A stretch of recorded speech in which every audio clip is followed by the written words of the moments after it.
ஜானரிசன் கேள்விப்பட்டிருக்கீங்களா மக்களே?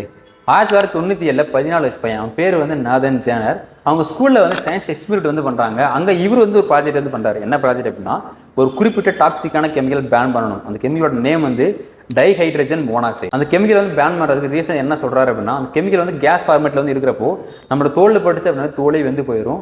ஒவ்வொரு வருஷமும் நிறைய பேர் சாகிறதுக்கான காரணமாக அந்த கெமிக்கல் வந்து இருக்குது. பியூமரில், ஆசிட் ரெயினில் அந்த கெமிக்கல் காம்பவுண்ட் வந்து நிறையா இருக்குது. நம்ம கன்சியூம் பண்ணுறப்போ எக்ஸஸாக யூரின் வர்றதுக்கும் ப்ளோட்டின் வர்றதுக்கும் ஒன் ஆஃப் த மெயின் ரீசனே வந்து அதுதான். எல்லா மேட்டர்ஸுமே துருப்பிடிக்கிறதுக்கு முக்கியமான காரணமே அந்த கெமிக்கல் தான். இந்த மாதிரி கெமிக்கலை பேன் பண்ணணும்னு சொல்லிட்டு யாரெல்லாம் வந்து ஓட் பண்ணுறீங்க அப்படின்னு சொல்லிட்டு கை தூக்க சொல்லியிருக்காரு.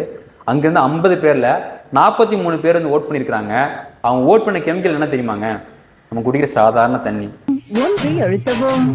ஜானரோட நோக்கம் வந்து தண்ணி வந்து பேன் பண்ணணும் அப்படின்றது வந்து இல்லைங்க. ஒவ்வொரு விஷயத்திலையும் நீங்கள் வந்து சோஷியல் மீடியாவில் பார்த்துருப்பீங்க, பிரேக்கிங் நியூஸில், இன்ஸ்டாகிராமில் எல்லாத்துலேயும் பார்த்துருப்பீங்க. ஒரு விஷயத்தோட நெகட்டிவ்ஸ் மட்டும்தான் வந்து அதிகம் ப்ரொஜெக்ட் பண்ணி நம்மகிட்டே வந்து நெகட்டிவாக தான் உள்ள திணிச்சிருப்பாங்க. ஸோ நீங்கள் நெகட்டிவ் மட்டும் பார்த்தீங்க அப்படின்னா நீ தண்ணி கூட குடிக்க முடியாதுங்க. அதனால வந்து ஒவ்வொரு விஷயத்தையும் வந்து பாசிட்டிவ் மட்டும் பாருங்கள்.